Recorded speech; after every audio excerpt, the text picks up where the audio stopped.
जय माता दी। प्रेम से बोलिए संतोषी माता की जय। आज शुक्रवार के दिन आप सुनिए संतोषी माता की व्रत कथा। एक बुढ़िया थी और उसके 7 बेटे थे।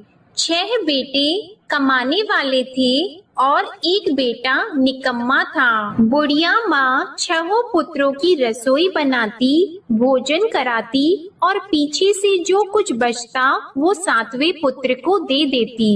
परंतु वह बड़ा भोला भाला था, मन में कुछ विचार नहीं करता था। एक दिन वह अपनी बहू से बोला, देखो मेरी माता का मुझ पर कितना प्रेम है। वह बोली, क्यों नहीं, सबका झूठा बचा हुआ तुमको खिलाती है। वह बोला, ऐसा भी हो सकता है क्या? मैं जब तक आंखों से न देखूं मान नहीं सकता। बहू ने हंसकर कहा, देख लोगे तब तो मानोगी।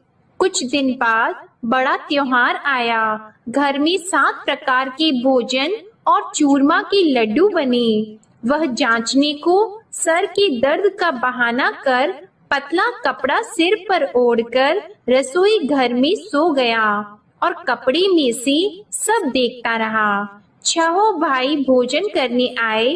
उसने देखा माँ ने उनके लिए सुंदर सुंदर आसन बिछाए, 7 प्रकार की रसोई परोसी। वह आग्रह करके जिमाती रही, वह देखता रहा। 6 भाई भोजन कर उठे तब माँ ने उनकी झूठी थालियों में से लड्डुओं के टुकड़ों को उठाया और एक लड्डू बनाया। झूठन साफ करके बुढ़िया माँ ने पुकारा, उठ बेटा, 6 भाई भोजन कर गए, अब तू ही बेटा बाकी है, उठ और तू कब खाएगा?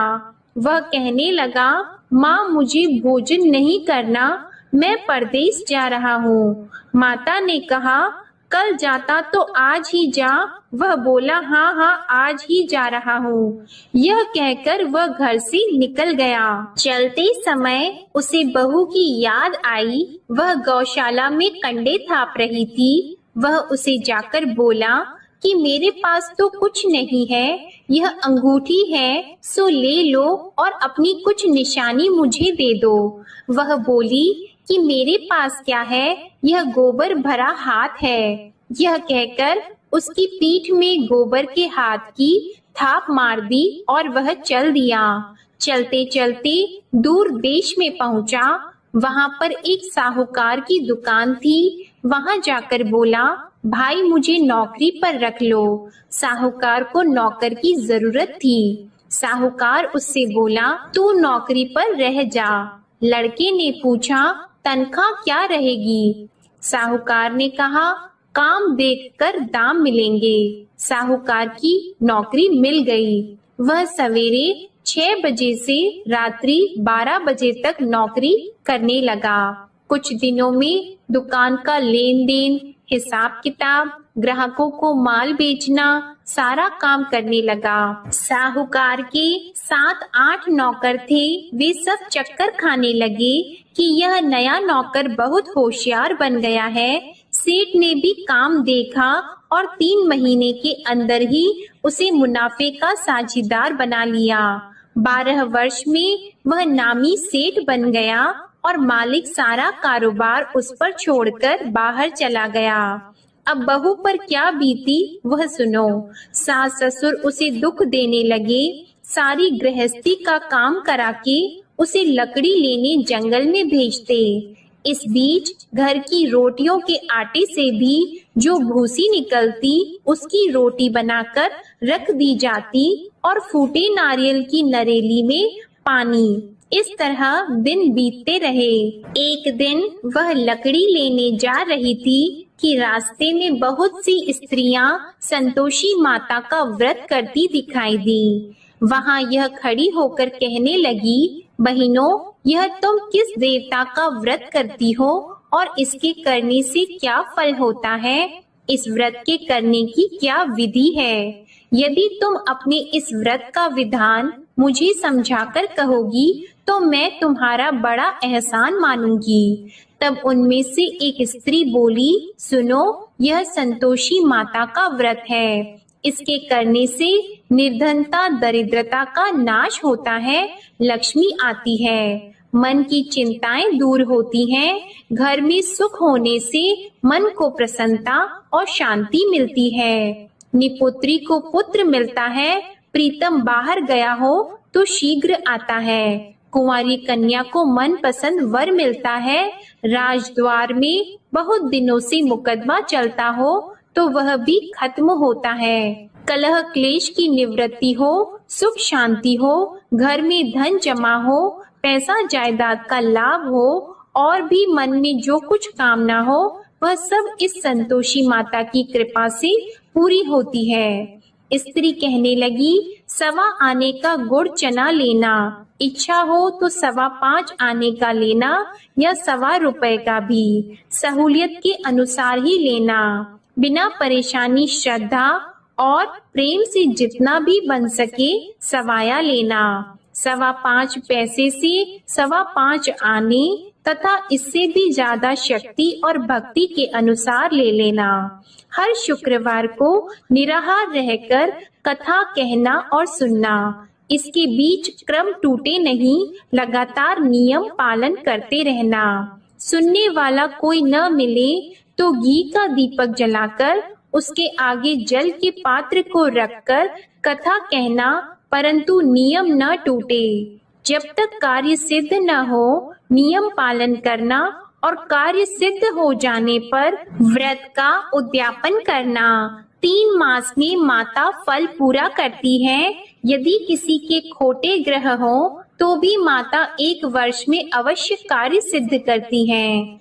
कार्य सिद्ध होने पर ही उद्यापन करना चाहिए, बीच में नहीं करना चाहिए। उद्यापन में 2.5 सेर आटे का खाजा तथा इसी अनुसार से खीर तथा चने का साग बनाना।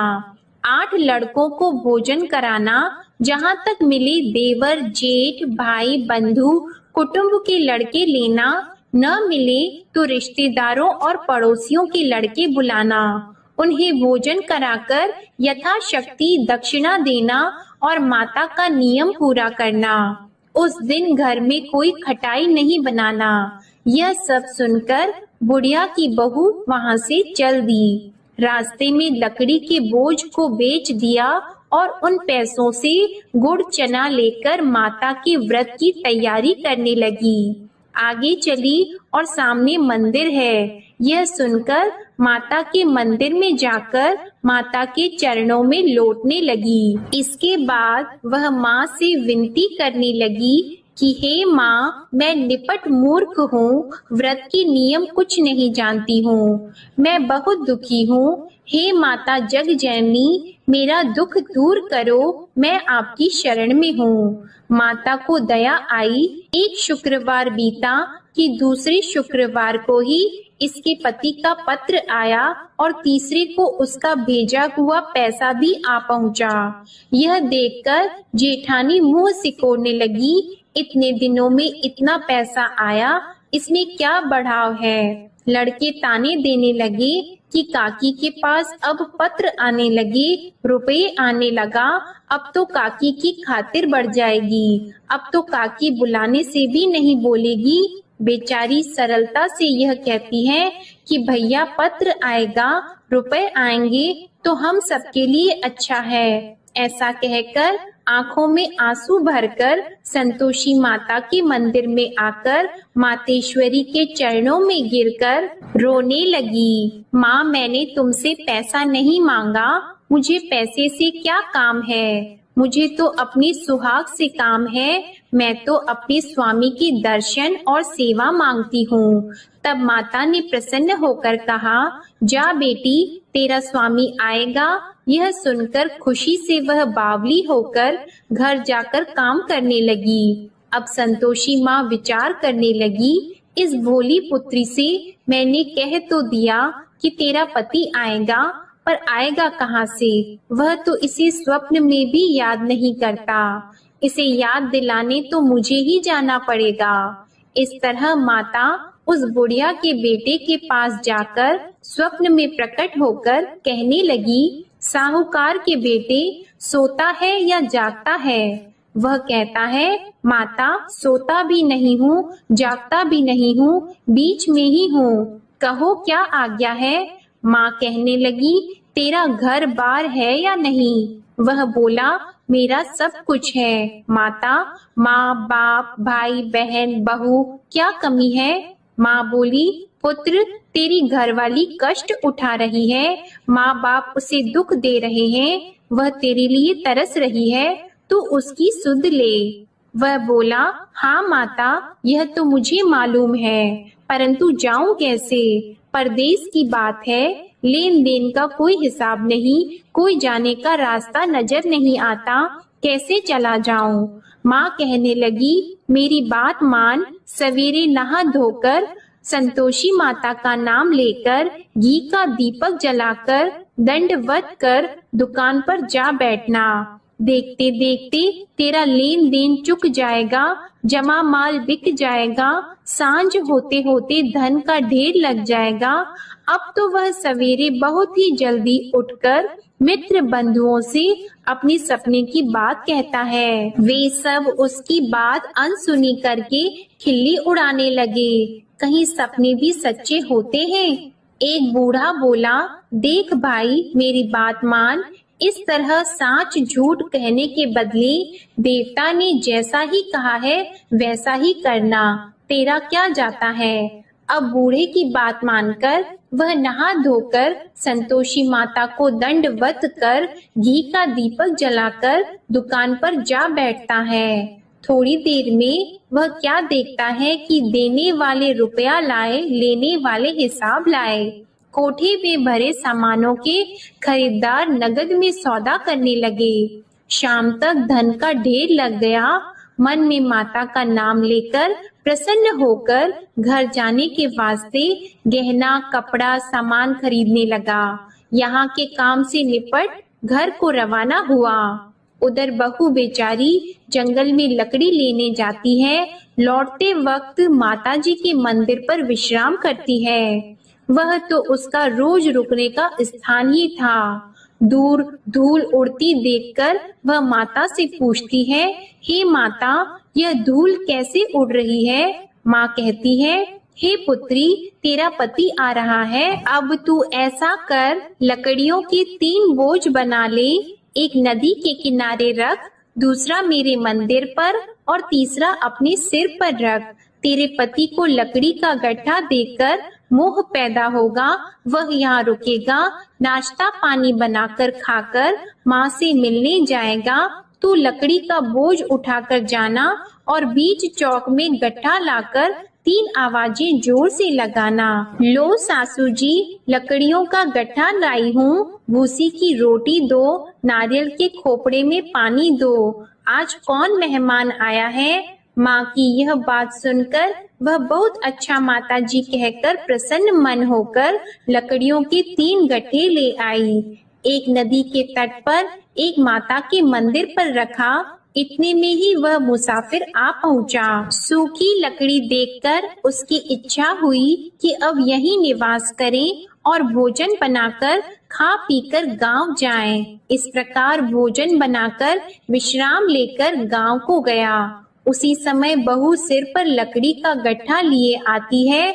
उसे आंगन में डालकर जोर से 3 आवाज देती है, लो सासू जी, लकड़ी का गट्ठा लो, भूसी की रोटी दो, नारियल के खोपड़े में पानी दो, आज कौन आया है? यह सुनकर उनकी सास अपने दिए हुए कष्टों को भुलाने हेतु कहती है, बहू ऐसा क्यों कहती हो? तेरा मालिक ही तो आया है, बैठ, मीठा भात खाकर कपड़े गहने पहन। इतने में आवाज सुनकर उसका स्वामी बाहर आता है और अंगूठी देखकर व्याकुल हो जाता है। माँ से पूछता है, माँ यह कौन है? माँ कहती है, बेटा ये तेरी बहू है। आज 12 वर्ष हो गए जब से गया है, तब से सारे गांव में जानवर की तरह भटकती फिरती है। काम काज घर का कुछ करती नहीं, 4 समय आकर खा जाती है। अब तुझे देखकर भूसी की रोटी और नारियल के खोपड़े में पानी मांगती है। वह लज्जित होकर बोला, ठीक है माँ, मैंने इसे भी देखा और तुम्हें भी। अब मुझे दूसरे घर की चाबी दो तो मैं उसमें रहूंगा। ठीक है बेटा, जैसी तेरी मर्जी। यह कहकर माँ ने चाबी का गुच्छा उसे दे दिया। उसने लेकर दूसरे कमरे को खोलकर सारा सामान जमाया और एक दिन में ही वहां राजा के महल जैसा ठाट बाट बन गया। अब क्या था, वह सुख भोगने लगी। इतने में अगला शुक्रवार आया। उसने अपने पति से कहा, मुझे माता का उद्यापन करना है।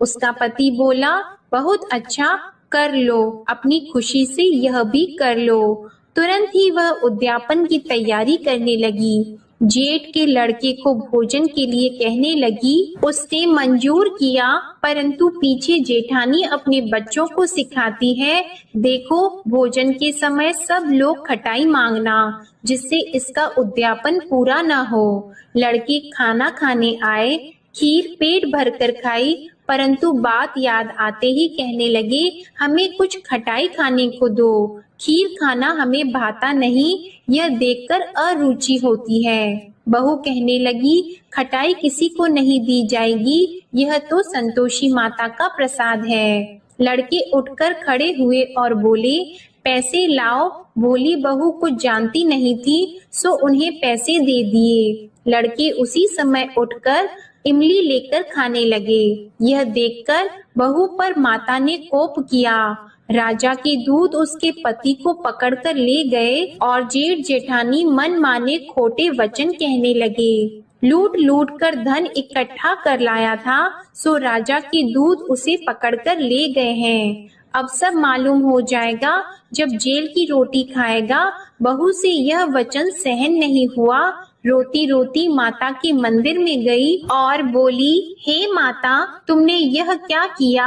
हंसाकर क्यों रुलाती हो? माता बोली, पुत्री, तूने उद्यापन करके मेरा व्रत भंग किया, इतनी जल्दी सब बातें भुला दी। वह कहने लगी, माता, भूली तो नहीं हूँ, न कुछ अपराध किया है, मुझे तो लड़कों ने भूल में डाल दिया, मैंने भूल से उन्हें पैसे दे दिए, मुझे क्षमा करो माँ। माँ बोली, ऐसी भी कहीं भूल होती है? वह बोली, माँ मुझे माफ कर दो, मैं फिर तुम्हारा उद्यापन करूंगी। माँ बोली, अब भूल मत करना। वह बोली, अब भूल नहीं होगी माता, अब बताओ वे कैसे आएंगे? माँ बोली, जा पुत्री, तेरा मालिक तुझे रास्ते में ही आता मिलेगा। वह निकली, रास्ते में पति आता मिला तो उसने पूछा, तुम कहाँ गए थे? वह कहने लगा, इतना धन जो कमाया है उसका टैक्स राजा ने मांगा था, वह भरने गया था। वह प्रसन्न होकर बोली, अच्छा हुआ, अब घर चलो। कुछ दिन बाद फिर शुक्रवार आया तो वह बोली, मुझे माता का उद्यापन करना है। पति ने कहा, कर लो। वह फिर जेठ के लड़कों से भोजन को कहने लगी तो जेठानी ने एक दो बातें सुनाई और लड़के सिखा दिए कि तुम पहले ही खटाई मांग लेना। लड़के कहने लगे कि हमें खीर खाना नहीं भाता, कुछ खटाई खाने को दो। तो बहू बोली, खटाई खाने को नहीं मिलेगी, खाना हो तो खाओ। यह कहकर ब्राह्मणों के लड़के लाकर भोजन कराने लगी। यथाशक्ति दक्षिणा की जगह एक एक फल उन्हें दिया। इससे संतोषी माता प्रसन्न हुई। माता की कृपा होते ही 9वें मास उसको चंद्रमा के समान सुंदर पुत्र प्राप्त हुआ। वह पुत्र को लेकर प्रतिदिन माता जी के मंदिर को जाने लगी। माँ ने सोचा कि यह रोज आती है, आज क्यों न मैं ही इसके घर चलूं, इसका आसरा देखूं तो सही। यह विचार कर माता ने भयानक रूप बनाया। गुड़ और चने से सना मुख, ऊपर से सूंड के समान होठ, उस पर मक्खियां भिनभिना रही हैं। दहलीज में पैर रखते ही उसकी सास चिल्लाई, देखो कोई चुड़ैल डाकिनी चली आ रही है, लड़कों इसे भगाओ नहीं तो किसी को खा जाएगी। लड़के डरने लगे, चिल्लाकर खिड़की बंद करने लगे। बहू रोशनदान में से देख रही थी। प्रसन्नता से पगली होकर चिल्लाने लगी कि आज मेरी माता मेरे घर आई है। यह कहकर बच्चे को दूध पिलाने से हट जाती है। इतने में सास का क्रोध फूट पड़ा। वह बोली कि इसे देखकर कैसे उतावली हुई जो बच्चे को पटक दिया। इतने में माँ के प्रताप से जहाँ देखो वहाँ लड़के ही लड़की नजर आने लगे। बहू बोली, माँ जी, मैं जिनका व्रत करती हूँ यह वह संतोषी माता है। इतना कहकर झट से सारे घर के किवाड़ खोल दिए और सबने माता के चरण पकड़ लिए और विनती कर कहने लगे, हे माता, हम मूर्ख हैं, अज्ञानी हैं, तुम्हारे व्रत की विधि हम नहीं जानते हैं। तुम्हारा व्रत भंग करके हमने बहुत बड़ा अपराध किया है। हे माता, बहू को जैसा फल दिया वैसा सबको देना। जो भी यह कथा पढ़ेगा या सुनेगा उसके सभी मनोरथ पूर्ण होंगे। प्रेम से बोलिए संतोषी माता की जय। आइए अब सुनते हैं संतोषी माता की आरती। जय संतोषी माता मैया, जय संतोषी माता, अपने सेवक जन की सुख संपत्ति दाता। जय संतोषी माता मैया, जय संतोषी माता, सुंदर चीर सुनहरी माँ धारण की हो। हीरा पन्ना दम के तन श्रृंगार ली हो। जय संतोषी माता मैया, जय संतोषी माता, गेरू लाल छटा छवि बदन कमल सोहे। मंद हंसत करुणामय, मंद हंसत करुणामय, त्रिभुवन जन मोहे। जय संतोषी माता मैया, जय संतोषी माता, स्वर्ण सिंहासन बैठी चवर ढुरे प्यारे। धूप दीप मधुमेवा भोग धरे न्यारे। जय संतोषी माता मैया, जय संतोषी माता, गुड़ अरु चना परम प्रिय तामे संतोष कियो। संतोषी कहलाई भक्तन वैभव दियो। जय संतोषी माता मैया, जय संतोषी माता, शुक्रवार प्रिय मानत आज दिवस सोही। भक्त मंडली छाई कथा सुनत मोही। जय संतोषी माता मैया, जय संतोषी माता, मंदिर जगमग ज्योति मंगल ध्वनि छाई। विनय करे हम बालक चरणन सिर नाई। जय संतोषी माता मैया, जय संतोषी माता, भक्ति भावमय पूजा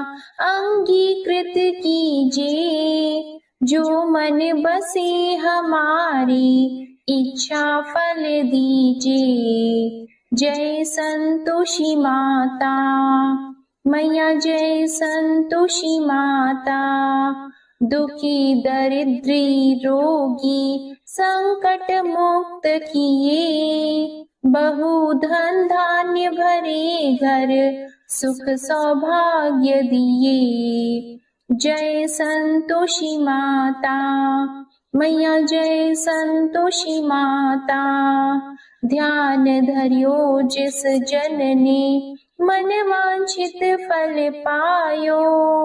पूजा कथा श्रवण कर घर आनंद आयो। जय संतोषी माता मैया, जय संतोषी माता, शरण गहे की लज्जा राखियो जगदम्बे। संकट तू ही निवारे दयामयी अम्बे। जय संतोषी माता मैया, जय संतोषी माता, संतोषी माँ की आरती जो कोई नर गावे, रिद्धि सिद्धि सुख संपत्ति जी भर कर पावे। जय संतोषी माता मैया, जय संतोषी माता, जय संतोषी माता। प्रेम से बोलिए संतोषी माता की जय। आपको आज की कथा पसंद आए तो वीडियो को लाइक करके चैनल को जरूर सब्सक्राइब करिएगा और कमेंट में संतोषी माता की जय भी जरूर लिखिएगा। इसी के साथ आज आप हमारे चैनल पर माघ मास महात्म्य की कथा को भी जरूर सुनिएगा। प्रेम से बोलिए संतोषी माता की जय।